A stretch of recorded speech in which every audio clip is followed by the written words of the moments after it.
get up, get up, get up.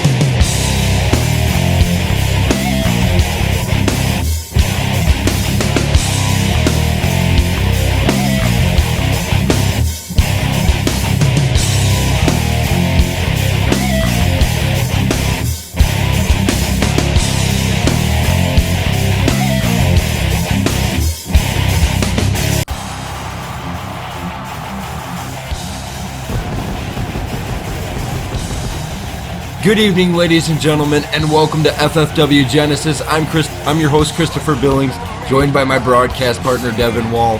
JDL has the night off. Ladies and gentlemen, we are on the heels of the FFW Breakdown Rumble. Devin, you were involved in that Breakdown Rumble, and it was such a stupendous event. Damian Gamer made a surprise return at entrant number 30 and was able to win the Breakdown Rumble, and apparently it looks like we're getting visited by the CEO of TPP2K. It looks like we're getting a visit from this man, Die Hard, and you know Die Hard all too well. Yeah, he's my best friend, so, I mean, we go back years and years ago. Well, I mean, and I gotta hand it to Die Hard. Die Hard definitely up there in age, but he stepped into the ring in the Breakdown Rumble at entrant number 25, and he made it all the way through 29. He eliminated Jordy Moore's protege, but unfortunately entrant 27, 28, and 29 were the three Haynes brothers, Ryan, Drew, and Trey. And unfortunately, the numbers game worked against Die Hard in that situation, but for Die Hard, with the chosen ones, you guys know that numbers game all too well. I've said it numerous times over the years that you guys use the numbers game to your advantage, and unfortunately Die Hard was on the receiving end of the numbers game at Breakdown. I believe that Die Hard could have won that Royal Rumble if it wasn't for the triple team that the Haynes brother had put. I can definitely understand that. Down, probably him and me and Gamer. I think that'd be interesting to see, because we did see Die Hard and Damian Gamer square off a couple of years ago, and Die Hard kind of forced Damian Gamer into retirement, and apparently Steve Baker wanted to bring him back, but it looks like Die Hard's asking for a mic. Let's see what he has to bring to the table tonight. It's no surprise that I came up short in the Rumble, but what is even more unsurprising is that magically the Haynes brothers, Drew, Ryan, and Trey, all had the final Rumble entry spots. Is that a coincidence? I think not. And I'm not going to beat around the bush anymore. We all know that I want to get my hands on Steve Baker, and I'm sure that everyone here right now, as well as everyone at home, are well aware that I will do whatever it takes to make that happen. So, Steve, I'm challenging you, you piece of shit. Fight me at Reckoning. Come on out here, you coward. Accept your fate.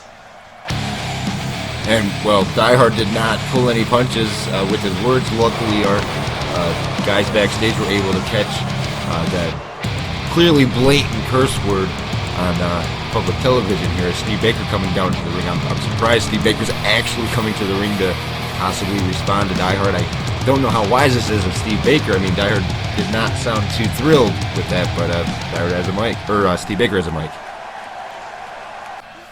Die Hard, come on now, man, you're holding up my show. Steve, I'm not leaving this ring until you accept my challenge. Well, you see, I figured you might say that, so I'm gonna give you one chance, Die Hard. Win your match tonight, and I'll face you in whatever kind of match you want at Reckoning. Oh, by the way, so you know who you're facing? You're facing Trey Haynes, one-on-one. So good luck, Die Hard, because you're gonna need it. And, well, apparently Steve Baker's agreeing to fight Die Hard at Reckoning if Die Hard can beat Trey Haynes one-on-one tonight. And, ladies and gentlemen, that's got to be our main event. We have our whole match card, or everything that's supposed to happen tonight, and in the main event it said to be announced. And apparently now we know what it is. It's going to be Die Hard versus Trey Haynes with the stipulation of if Die Hard wins, he gets to fight Steve Baker at Reckoning, and that's huge. That's a big deal. That's a very, very big deal. What are your thoughts on that, Devin? I mean, do you think Die Hard can do this? I think Die Hard will definitely be able to do this. And it cracks me up because I think Steve Baker forgets that Die Hard is the CEO of TPP 2K. Well, and it's funny you say that because as much as I'm not a big fan of Die Hard, or I wasn't at one point, Steve Baker he's taking the rings here by doing this general manager thing. He's bringing back the Hardcore Championship, and tonight that's going to be contested between 4 men. We've got Damian Wallace, Corey Reichs, Extreme, and the debuting Kevin Bailey. They're going to square off in a 4-man elimination match for the Hardcore Championship, and this championship is to be contested on almost every episode or close to that. And this man that is getting ready to come to the ring right now, we saw him make his debut in FFW in the Rumble. He entered at number 2, Corey Reichs. He did not have a long tenure in the Rumble, but this young man definitely put his best foot forward, and he fits the bill for a hardcore wrestler. He definitely looks like he could be a good competitor coming out here. I definitely agree, and I'm hyped. I'm hyped for tonight. Getting to see. I normally I wouldn't be hyped to see Die Hard in a match, but it's just you don't get to see that very often on a weekly edition of an episode. So it's so weird because, like I said, Die Hard's not getting any younger, ladies and gentlemen, and he's only got to have a handful of matches left. I don't know how many more he can really do, but this man right here, this man made a huge impact in the Breakdown Rumble. Not only did, excuse me, I'm sorry, he did not. Kevin Bailey did not make a huge impact. I'm sorry, I was a little jarbled there. Kevin Bailey making a debut tonight. I'm sorry about that. He's like I said, I'm just really excited tonight, ladies and gentlemen. And Kevin Bailey looking to make an impact. Speaking of making an impact, but he's definitely looking to make an impact in his debut here in FFW. He seems like he'd be an interesting competitor. He seems to be like he has that confidence on his face, like he's able to win this tonight. And I'm interested to see who's going to win this, but I have my reservations, and it would be about this man right here that's coming to the ring in just a few moments. And it's this man, like I said, he made a huge impact in the Breakdown Rumble. He eliminated 15 other wrestlers in the Breakdown Rumble. He eliminated half of the participants in the Breakdown Rumble Extreme, and that's not the first time he's done it. You had a big run-in with him. I mean, I honestly thought that maybe you were going to eliminate him, but he was able to pull it through. Yeah, he got the upper advantage of me, but me and Extremes had our differences in the past, and I mean, I can't take it away from him. He's a very good competitor, and he stacks up with me pound for pound. So yeah, I would have to say you guys are very close to right about the same. I mean, Extreme looks like he's just maybe a hair taller than you, but build-wise, you guys are, like you said, pound for pound, neck for neck. I mean, ladies and gentlemen, I've said this before, and I'll say it again, but Devin Wall, one of the strongest men that I know. In Extreme, probably the second strongest man I know. I mean, I've seen these guys crunch things in their hands like they were just, like a banana, like squeezing a banana in your hand. So I've seen them just crush things. And, the greatest part is because I'm such a great commentator, I'm not afraid of Devin Wall. I'm not afraid of Extreme. I'm not afraid of any of the wrestlers because I'm respected within FFW. I'm respected in PWA because I'm the voice of TPP 2K. And we're getting this underway, and ladies and gentlemen, this is going to be chaos and very chaotic. Later tonight, Die Hard is going to... It looks like it's a typo on the screen. It's not the Haynes brothers. It's just Trey Haynes. As and that snapmare kick to the face of Corey Reichs from Kevin Bailey. Extreme with Damian Wallace on the outside. This is huge. And up next, we've got another debut here in FFW. Bart Caldwell is making his debut. And so this is elimination rules. So we're going to go until one man is left standing in this matchup. If you're a betting man, Devin, who do you think is going to pull this one out tonight? This one right here. Did you not see what happened in the Royal Rumble? Happened to 15 other competitors in the ring. Did you not see that? That is true. Extreme definitely does well in the elimination type situations, but in this situation, it's not so much about getting your opponent over the top rope as it is securing that pinfall. And right now, Damian Wallace being very aggressive right now with Extreme, and just like this, Extreme turning it around as snap suplex on the outside from Corey Reichs, and just back it. It's very hard to call the action in multiple man matches like these, especially when it's such a volatile situation, because there are no disqualifications in this matchup. It's anything goes. Excuse me. And the thing is you could sit here and say, oh, well, you know, something could happen to Extreme. He could get handed to him the whole match. But the thing is, you can't count Extreme out at all, because I've had my matches with Extremes. I've done, you know, you just can't count them out. That's all I gotta say. You can't count them out, because I never ever get into a ring with Extreme without a doubt in my mind. That is like the only time I doubt myself is when I face Extreme. Fair enough. I can definitely I could see that. And ladies and gentlemen, don't forget to follow FFW on Twitter at FFWCaw. Use the hashtag FFWGenesis to get involved with the conversation, as this matchup is still going, and we have yet to see an elimination yet. And next week, ladies and gentlemen, Calvin Carter III does defend his Adrenaline Championship, so I'm kind of interested to see that. There's been some rumors on the internet about a possible release of his contract, so I don't know. We can't confirm nor deny that right now, but hopefully, you know, we'll find out a little bit more next week, as Corey Reichs are trying to pick up the pieces on Damian Wallace. They're going for the cover, as Extreme now using the furniture, the steel steps, planting it right on the forehead of poor Damian Wallace. And you know, Extreme is pound for pound the biggest man in this matchup. I don't think anybody has an Extreme held this title before, or held the hardcore title before. Extreme has held the hardcore champion. Ooh, and a side Russian leg sweep twice. He's held it twice. After that big side Russian leg sweep there on the steps, he's held the hardcore championship twice. He's held the tag team championships on numerous occasions. I think he's a 3-time tag team champion with various partners.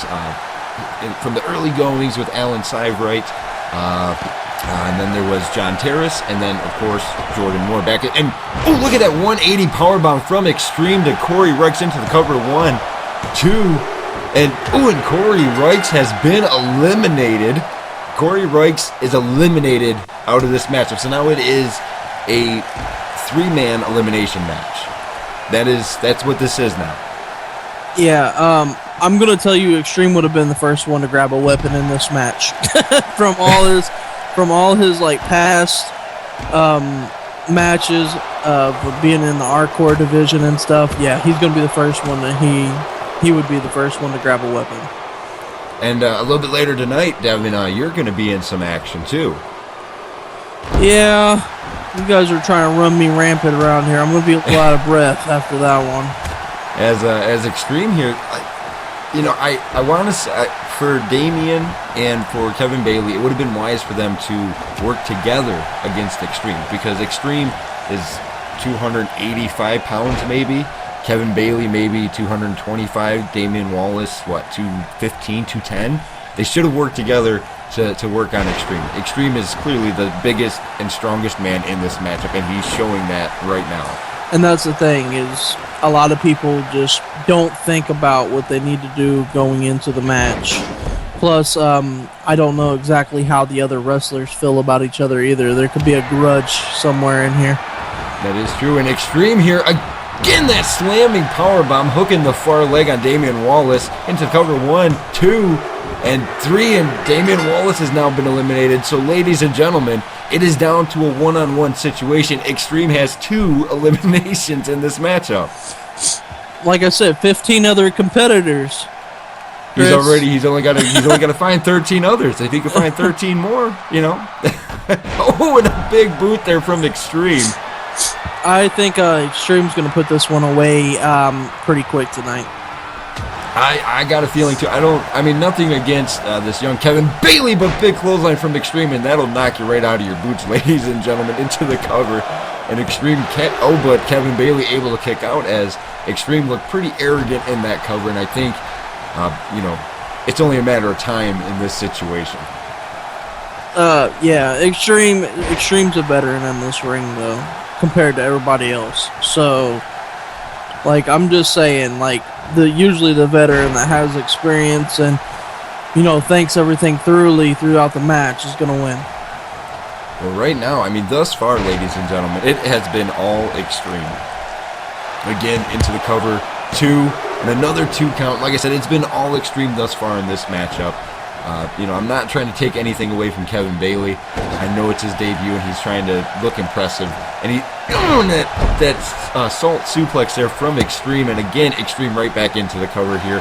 1, 2, and another 2 count for Extreme.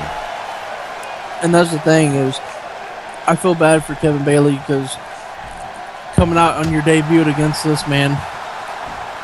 That's what I'm saying. I would not want to make my debut against Extreme. I hold a professional wrestling record of 1-0. Joey Anderson, back in 2011, he thought he could beat me, ladies and gentlemen, and he couldn't. It's just, if I had to wrestle Extreme, I don't know if it would have been the same. I think I might have lost. Might. There's a chance I could have beat him, maybe. Yeah, if you racked him hard enough to where his stuff went up through his throat or something. It's Extreme again going into the cover, and Extreme doesn't look like he's getting frustrated. He just looks like he's having some fun here. But Extreme's had his fair share of injuries getting dropped on his head. That is true. For those of you that don't know, the man sitting next to me, Devin Wall here, he did injure Extreme. It was an unfortunate accident. Yeah, it's not like I intentionally meant it, but it was a move that put him away. It definitely it sidelined Extreme's career for about, what was it, a year? I think it was a year and a half. It was, I think, 18 months. And, Extreme came back, and he wasn't really mad at at Devin Wall, excuse me. Yeah, right. He took me out of the Rumble. And as you saw that big slam there from Extreme, followed up by that from that replay again going into the cover. But yeah, it wasn't just that one injury for Extreme. He's been injured a couple of other times in his career. As with any professional wrestler that wrestles continuously week in and week out, your body can only take so much before it's like, I just can't take any more for a little bit. And unfortunately, when you're as big as somebody like Brick Wall or Extreme, it's hard to not. But wait a second. Ooh, and a big powerbomb from Extreme into the cover. And this has got to be it, ladies and gentlemen. This has got to be. Oh my God! And somehow Bailey was able to kick out. Bailey showing resiliency tonight. But like I was saying, when you're a bigger wrestler like Extreme or like Devin Wall, you're kind of more prone to injuries at times, just because if you do get hurt, it doesn't end well for you. But wait a second, Kevin Bailey with a big reverse DDT on Extreme, and Bailey hit one knee going into the cover, hooking the far leg here. 1, 2, 3, and then, oh my God, Kevin Bailey won the Hardcore Championship in his debut in FFW. Kevin Bailey holds a pinfall victory over Extreme. Wow. I have got to hand it to the young Kevin Bailey. He hit that reverse DDT out of nowhere, and that may have just been what he needed. He needed to have that happen to be able to pick up the win. You know what? That's what he gets for getting me out of the Rumble. That's what he gets for you. And ladies and gentlemen, congratulations does go out to Kevin Bailey. Definitely a hard-fought victory for him. He took a whole lot of punishment from Extreme, ladies and gentlemen, and every reason in the world right now to hold that championship high above his head. Look at his face, his debut, and he wins a title right off the bat. And that doesn't happen very often for most wrestlers. They don't just win a championship in their debut. So big props goes out to Kevin Bailey. Very, very big props. But, that's insane. I really thought that Extreme had it, ladies and gentlemen. I thought it was Extreme through and through. I mean, it looked like it from the beginning of the match. I mean, I don't think that there was any doubt in anybody's mind. It literally looked like Extreme was going to be the one to become the hardcore champion. But ladies and gentlemen, we're going to move on with the night here. This young man, Kanji, getting ready to wrestle the debuting Bart Caldwell. Pounds from Nagoya, Japan, Kanji. And for Kanji, this is kind of important. You know, he's got to be able to showcase his ability over Bart Caldwell, because now we already know that one debut has won, and he won a championship. So what can Bart Caldwell do to top what Kevin Bailey just did? I don't know if Bart could top that. I mean, this is winning a championship on your debut. That is true, and this is not a championship match for Bart Caldwell or Kanji. And Kanji is one of the, I like to call him one of the long stays here in FFW. I've been calling Kanji's matches for quite a while, and he's always given something entertaining for not just myself, but for the fans in attendance, as we're awaiting the arrival of Bart Caldwell as he's getting ready to come to the ring. I've never actually had a chance to talk to this guy yet, so... I tried talking with Bart this morning. I saw him kind of just keeping to himself. I tried to talk to him, and he shrugged me off, ladies and gentlemen. So I don't really know too much about Bart Caldwell, but I'm sure he's here tonight to show us a little bit about him and what he's all about. So I'm interested to see how this one's going to pan out. The experienced Kanji. Kanji's been wrestling pretty much his entire life. Still relatively young. And Bart Caldwell, this is our first time ever getting to see him. Yeah, I think he might be one of those guys that might be like the silent type. He just comes out here, does his business, and go back. I can definitely see that. He definitely reminds me of that type of person. As we're getting ready to get this matchup underway, Kanji, Bart Caldwell. Non-title matchup. This is Bart Caldwell's FFW debut, and like I said, the experienced Kanji. And here we go, as Kanji taunting, but Caldwell runs in and kicked the shoulder there, the shoulder and the elbow, and Caldwell wasting little time here, being aggressive, going into the standing tie-up though. And I don't know if that was too wise. I don't know if I would have went right into a standing tie-up. If I was Caldwell, I would have kept on the offensive. Yeah, I would have too. But you know what's really exciting here, Chris? What's that? How we're gaining more talent lately. We are definitely gaining some brand new talent from all over the world, and it's definitely something that I'm looking forward to watching these people grow. And a big shoulder tackle there from Kanji, and this is what I'm talking about. Kanji's got that experience. Kanji knows his way around the ring. That's one thing Kanji knows. He knows his way around the ring. Yeah, he does for sure, and his strikes are like one of the more deadly things that Kanji is able to deal to you. And Kanji will use any part of his body, ladies and gentlemen. I've seen him do springboards where he's almost ending his career just to make sure that he's causing an impactful maneuver on his opponent. And unfortunately, that does burn a career kind of short. But Kanji is one of those guys that, like I said, he's a mainstay here, and big spine buster there from Bart Caldwell. And for Caldwell, he's just slowly picking apart Kanji. And this is something Caldwell needs to do in order to win this match right here. Is just pace himself through it like a nice, slow, fluent match. Is all he needs, and he can, make this his. And as Caldwell here, that Northern Lights driver, that wasn't a Northern Lights suplex, that was a Northern Lights driver, ladies and gentlemen. Caldwell going to the top rope here, jumps up, big diving elbow drop right to the solar plexus, the chest of Kanji. As Caldwell here, just taking his time, picking his spots, wrestling very, very well. And up next, ladies and gentlemen, TCO is going to be in action. So at this juncture, Devin, you should probably go backstage and start warming up. So good luck in your match tonight. Thanks, man. I appreciate it. I don't know if I need to warm up though. I got this. No. Well, good luck tonight, and Godspeed. And wait a second, what's Caldwell doing here? He threw Kanji to the outside, and a flipping senton there, and Caldwell in firm control as Devin Wall is walking on the far side of the ring off of a camera shot there. As like I said, a few moments, Devin Wall is going to be in competition, ladies and gentlemen, as this matchup continues. Kanji and Bart Caldwell, there, that lifting spine buster, and then just slamming Kanji's head onto the mat outside.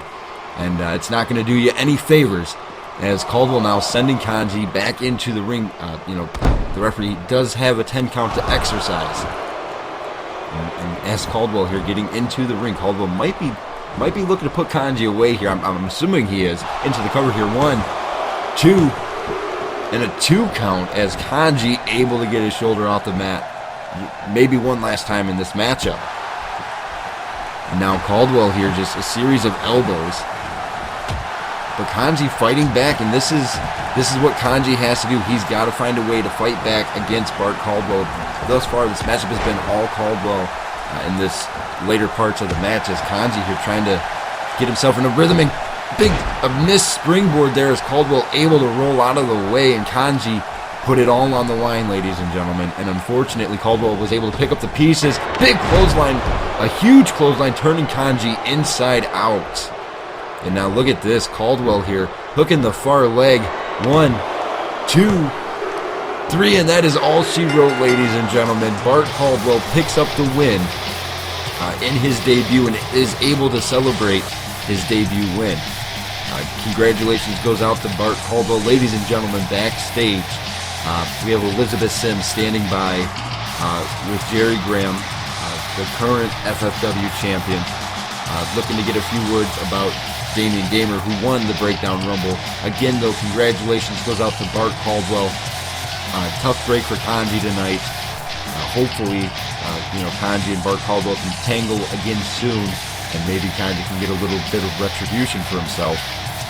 As we're going to cut backstage in just a few moments here, but again, congratulations to that man, Bart Caldwell. Very impressive debut victory tonight on FFW Genesis. As we're going to go backstage to Elizabeth. Jerry, at Breakdown, Damian Gamer won the Breakdown Rumble. Your thoughts? Elizabeth, it doesn't matter who won the Rumble. I mean, I get it. Gamer and myself, we go way back. But the difference between myself and Gamer is this. I am the FFW champion. He's been sitting on the shelf for almost 2 years.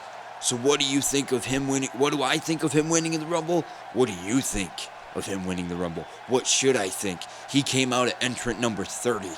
The Haynes brothers did all the heavy lifting for him. All he had to do was throw Trinidad over the top rope, and he struggled to do that. So no, Elizabeth, I'm not worried about Damian Gamer. I mean, I think we're still friends. Well, maybe not. And Jerry Graham does not seem too worried about wrestling Damian Gamer at Reckoning, and I don't know if that's wise of Jerry Graham to underestimate his former friend. For those of you who don't know, Jerry Graham and Damian Gamer, as well as Jimmy B. Martinez in 2013, they were a rival faction to the Chosen Ones. The Chosen Ones are getting ready to defend their FFW Tag Team Championships against these two men, Damage Incorporated, Bryson and Mark Wester. And this is going to be intense, ladies and gentlemen.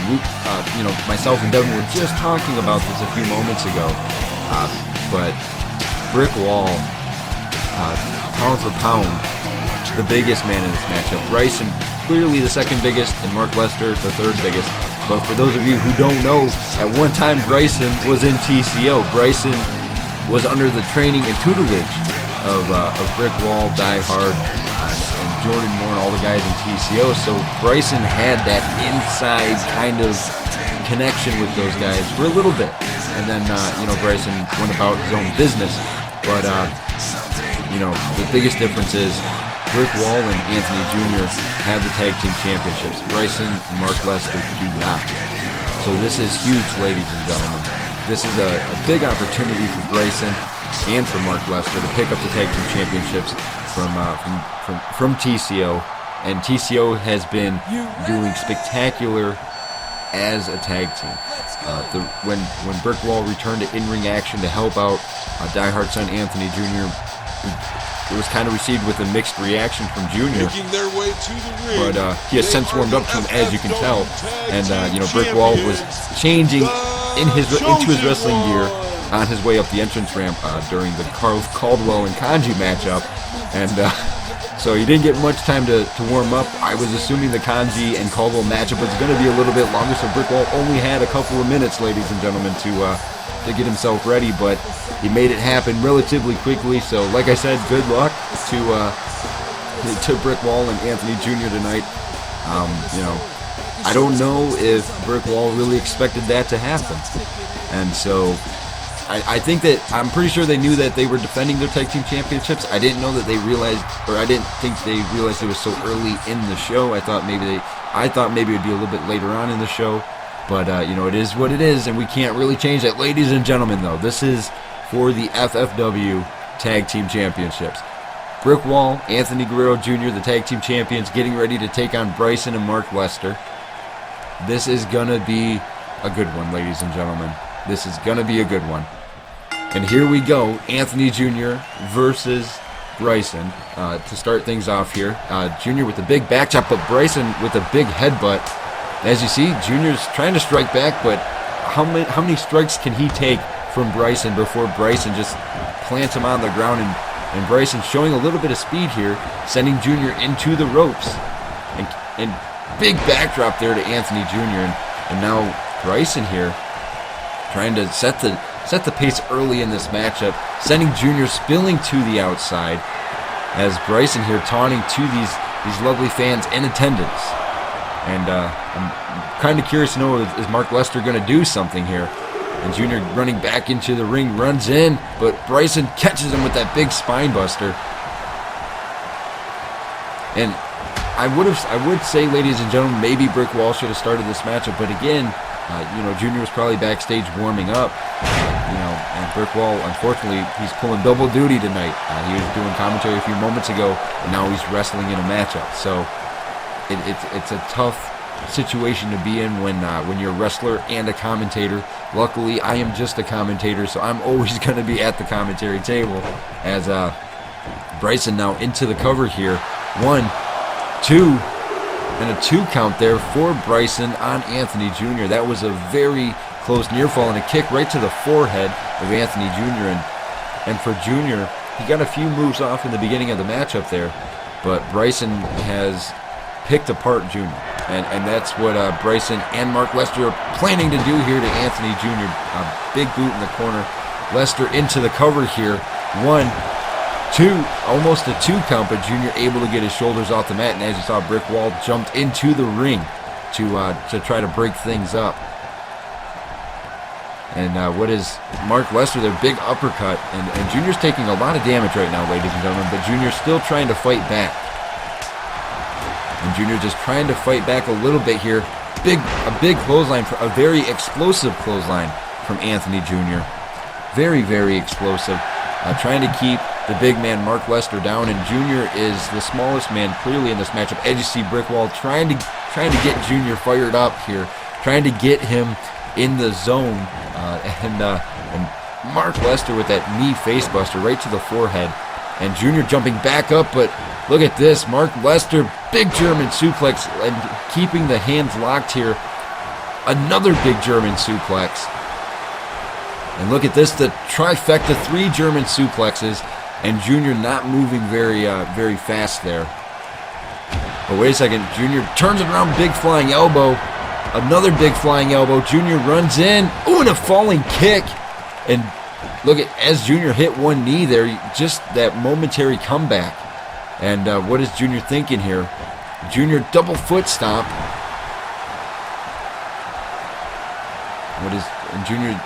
If I was Junior, I would have tagged myself out. Big missile drop kick to the forehead, to the seated position of Mark Lester as Junior trying to get back to his feet here.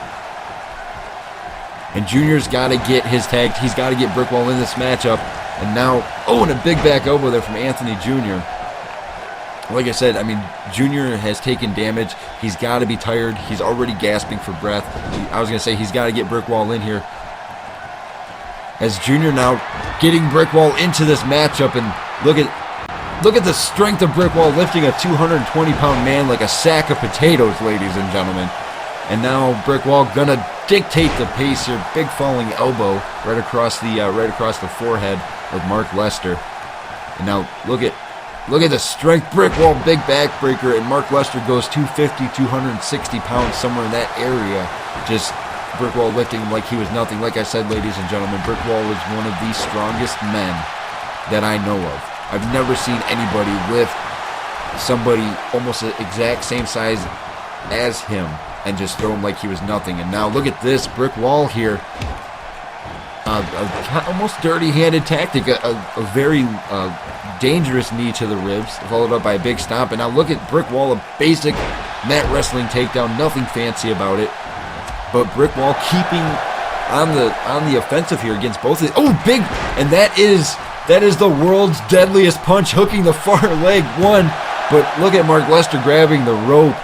I don't think Mark Lester could have kicked out. Brickwall telling the referee, why are you acknowledging that kind of rope break that early? And another big right hand from Brickwall, and now Brickwall calling Mark Lester up. And you know what Brickwall, the beeline, that big spear, ladies and gentlemen. Brickwall hooking the far leg. This has got to be it. And Bryson on the outside. Ladies and gentlemen, that is it. Bryson and Mark Lester have not won the tag team championships. Anthony Guerrero Jr. and Brickwall retain again, ladies and gentlemen. This makes their third title retention within the past month. I gotta hand it to Brickwall and Anthony Jr. They work well as a team. Junior takes a lot of damage in the beginning of matches, but as soon as Brickwall gets in there, the pace completely changes, ladies and gentlemen. And when Brickwall starts hitting you with strikes, before you know it, you're going to be eating a right hook, and then you're going to eat that big spear, ladies and gentlemen. So congratulations goes out to TCO. Another successful title defense. Ladies and gentlemen, we got to take our final commercial break of the night. We'll be back in just a few moments, and hopefully Devin Wall will be able to join us back on commentary, even though he won't be in his professional suit anymore. So ladies and gentlemen, sit tight, and we're going to take a quick commercial break.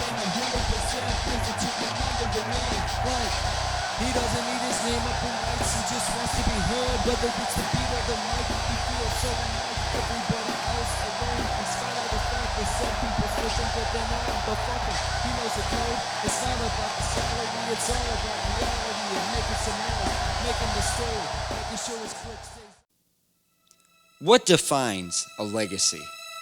Defiance? I'm one of the most defiant men in this business. Rage? I'm one of the most vicious wrestlers to ever lace up a pair of boots. Obstacles? There isn't a thing in this business that I can't achieve on my own. Tenacity? I fight until there's nothing left to give. Revolution? I'm the man that started it for everyone.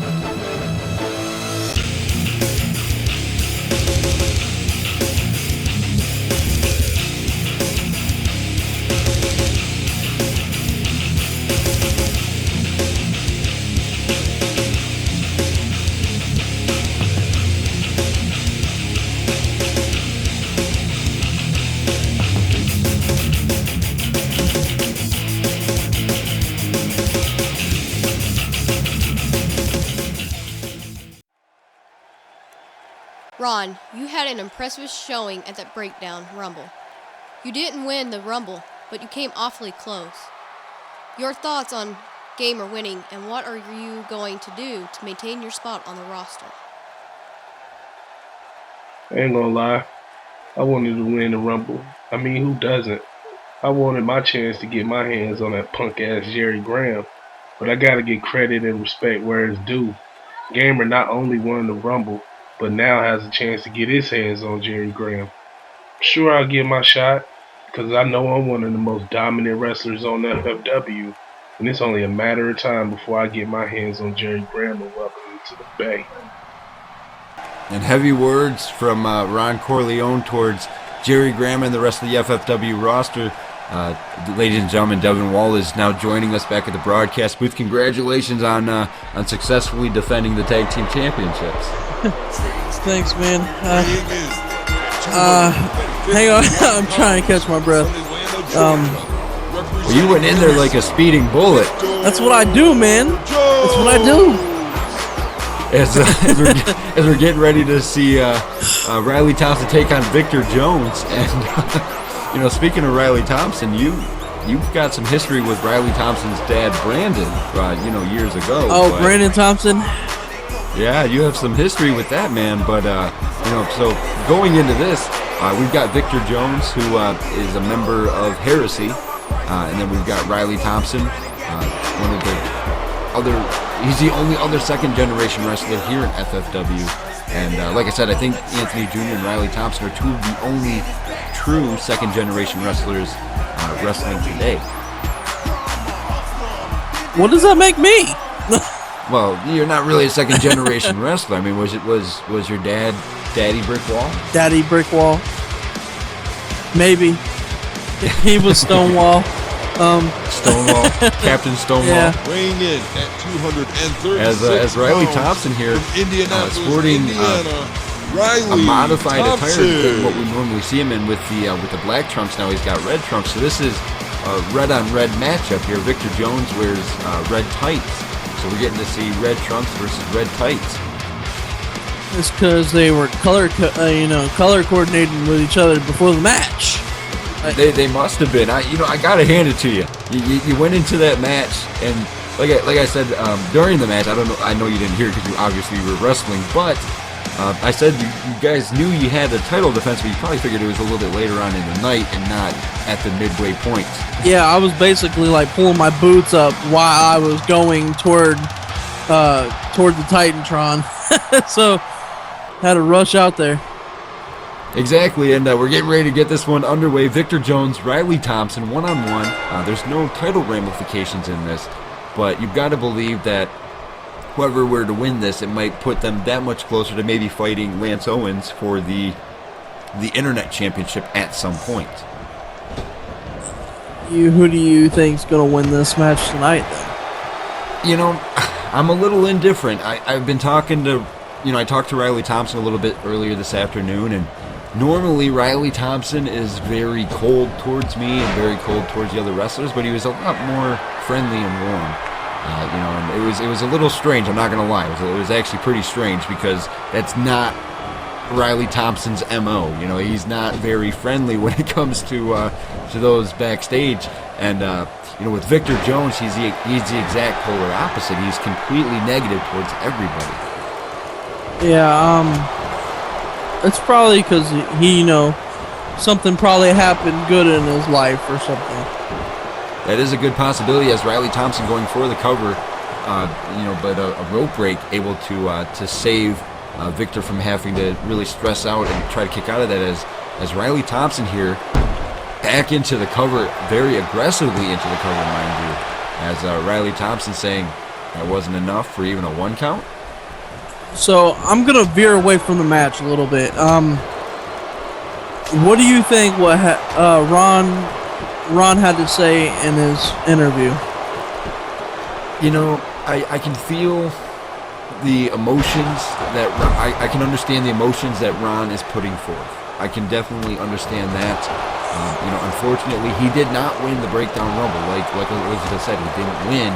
He had an impressive showing, but he didn't win. But I think that, Ron may feel like he's being overlooked. I mean, the roster here in FFW, it is thick. There is a very thick roster, and a lot of these wrestlers have been here for years, yourself included. You've been here for years, and that was before it was FFW. That was when it was TPP. So, I mean, you guys have been here. Some of you guys have been here for 6-7 years almost. Yeah, we have. It's been quite a while. I mean, I can honestly say that I've been here quite consistently. You know, and I mean, we're getting a whole new slew of new wrestlers and new athletes, and Ron is kind of still he's in that medium area, that medium gray area where he's very experienced. He's a very experienced wrestler, but he hasn't experienced, you know, FFW or TPP to the same extent that a lot of people have. And so he's coming in a kind of different approach because he was successful in his company, RCW. Yes. So I think that might be why. I think that's why he may feel like he's being overlooked a little bit, because he was a full-time main event competitor in RCW, and here it's such a thick, heavy roster that it's hard sometimes to have everybody in the main event. But I share the same feelings about Graham as he does, so... You know, and that's the thing, like with Jerry Graham, I mean, at one time, and you know, I think you can attest to this, at one time Jerry Graham was, you know, keyed as Die Hard's final protege, the final guy that Die Hard trained before he retired. And then, you know, you guys outed Jerry Graham out of, you know, right out of TCO, and then you guys more or less just beat the crap. No offense towards Jerry Graham. I mean, he's very disrespectful now. He used to be very humble when he left TCO. He was very humble after you guys beat him down and after we had that match with Die Hard at Urban Warfare in 2013. And somewhere along the line, I think he lost his way. He was shown his true colors. It was, we have our reasons for doing the things we do in TCO, and he was starting to show his true colors. He hasn't been so humble behind scenes. Which is, it's starting, I can believe that because it's starting to bleed out onto his on-screen persona, ladies and gentlemen. Whether you realize it or not, Jerry Graham has a whole new level of big flapjack there from Victor Jones. He has a whole new level of arrogance to him now as Victor Jones into the cover here. You know, but with Jerry Graham, it's only a matter of time before somebody's finally able to put him down, I think. If I had my shot at him, I'd wreck him. I'd pay money to see it, just to see how fast it could end. As Riley again aggressively into the cover here, and a 2 count, and then grabbing the head of Victor Jones and slamming it to the mat. As you know, Riley Thompson has got to be trying to think, how can I put away Victor Jones? You know, and you got to believe that Riley Thompson is looking for the Stargazer. He's looking for that reverse neck choke slam there. Big boot there from Riley Thompson again into the cover here. 1, 2, and a 2 count as Victor Jones able to get his shoulders off the mat again. I mean, this is almost a one-sided match the way I've seen it so far. So exactly. I mean, Riley's coming out very, very aggressive here. Another 2 count for Riley Thompson. And that look toward the ref. That's what I'm saying. I mean, Riley Thompson is he's, like I said, he's kind of being a little bit nicer backstage, but he's being just as aggressive as he's always been in his matches, if not even a little bit more aggressive. Well, that's what you gotta be. Well, sometimes too aggressive is too much. It is. It just depends on how you weigh your options in the match. Like me, a lot of people slow down the match, and me, I speed up the match a little bit faster than they want it to be. As Riley Thompson sending Victor to the corner here, and this is what I'm talking about. I mean, this is a very aggressive Riley Thompson, and, you know, and when people, wait a second, Damian Wallace coming down to ringside. Damian Wallace got eliminated earlier in that hardcore match. Big right hand there from Riley Thompson, sending Damian flying, and look at Riley Thompson laying a threat. But wait a second, Victor from behind, sending Riley to wasteland, hooking the far leg off the distraction. Oh my God. And that is why, I think that's why Victor Jones is in heresy. Yeah, see, that was uncalled for. That, you know, and ladies and gentlemen, I know we've been talking a lot about TCO tonight, but I don't even think TCO would do something like that. At least they play their theme song when they come down to the ring. They let you know they're coming. I mean, Damian just sprinted, you know, and the camera caught him as he was getting down to ringside there. He caught a big right hand from Riley Thompson, but Victor Jones, that little bit of a distraction allowed him to capitalize and pick up. Yeah, like you said, at least we allow our presence to be known. Exactly. As as Victor Jones here celebrating in the ring. Ladies and gentlemen, we have to cut to our final commercial break of the night. We'll be back in just a few moments with our main event, Die Hard versus Trey Haynes. Sit tight, everyone. What defines a revolution? Is it the company you keep? Is it the matches that you win? Is it the way that you wrestle? Is it the championships that you hold? No. A revolution is defined by who you are.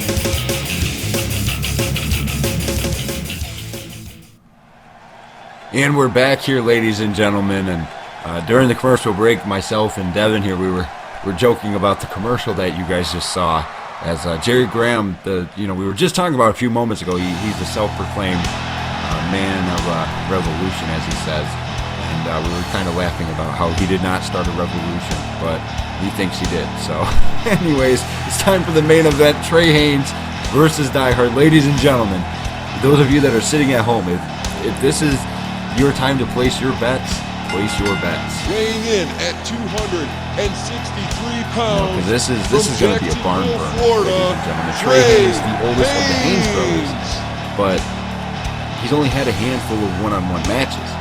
And with Die Hard, there's hundreds of matches that we could, use as references of what it's like when you wrestle somebody that's a little bit bigger than him, or somebody smaller than him, or a high-stakes matchup. And Devin, you know Die Hard better than anybody. When it comes to high stakes, you know that he shows up and he does it. And you think he can do it tonight? Yeah. The thing is when I came into TCW and I didn't have a whole lot of wrestling experience. I was coming right out of boxing, and the thing is he's the reason why I'm so technical in the ring. He's the one that taught the best way to counter moves and how to be so consistent with it. And that's what makes him so great.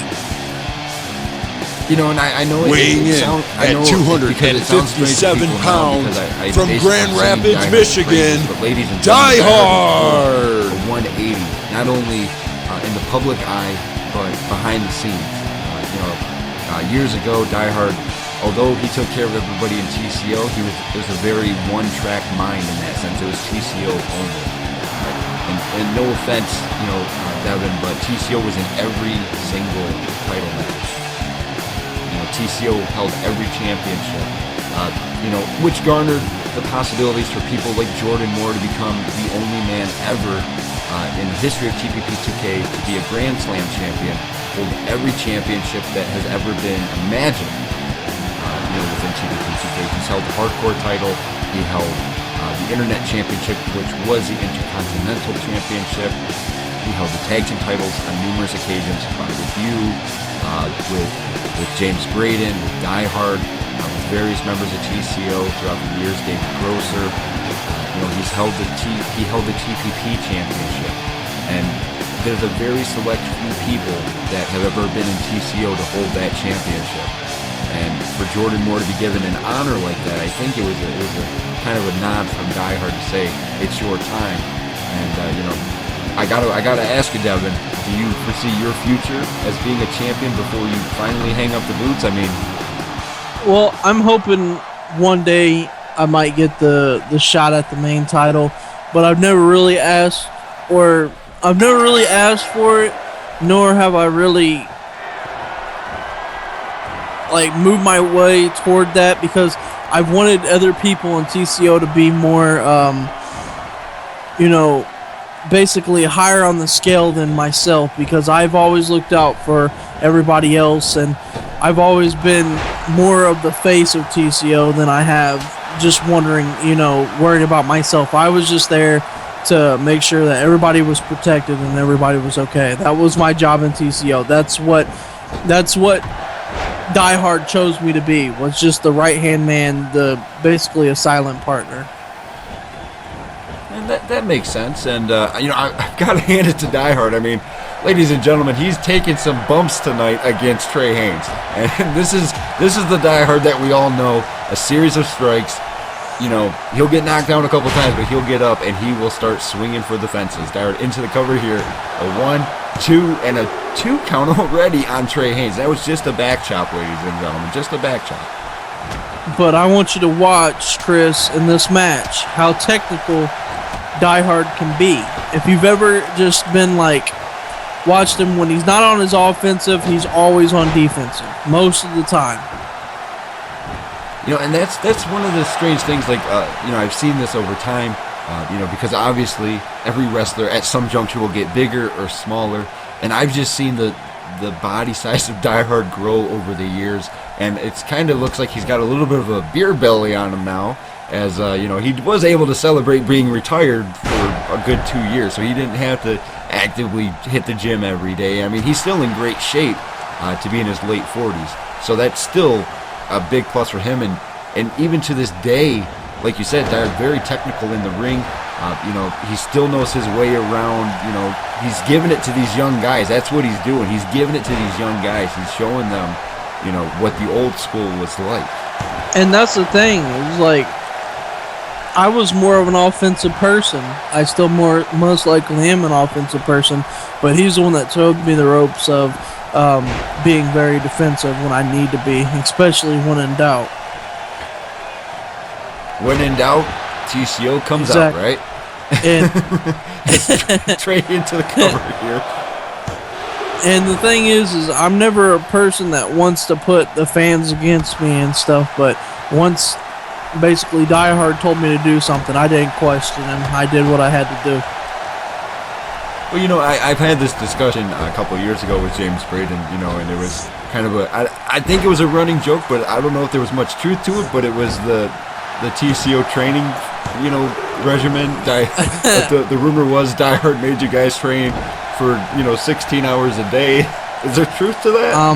Yeah, he was kind of brutal on us. He made sure that we were going to be the best of the best caliber, and 16-hour days, and maybe we got 1 day off a month, and that's basically what our life consists of: eat, sleep, and wrestle. Eat, sleep, and wrestle. And it shows, because collectively, ladies and gentlemen, for those of you that don't know, and a lot of you probably wouldn't know, if we go back to even before TPP, the collective title reigns from everybody in TCO throughout the years is 137 title reigns between everybody. Various championships from wrestlers such as Game Over, Jordan Moore, David Grosser, various other people, that are just, I can't think of their names. I was looking at the statistics earlier. 137 championships have been held by yourself, Die Hard, Jordan Moore, and everybody in TCO throughout the years, and it's still growing. Because at some juncture, right now, I guess right now for you, Devin, it would be 138, seeing as though you and Junior are tag team champions. Yeah, and that's 137 title reigns between all of us in 10 years. That is a lot of title reigns, ladies and gentlemen. I mean, granted, at one time TCO was, what was it? I think that some of the numbers were almost 30 strong.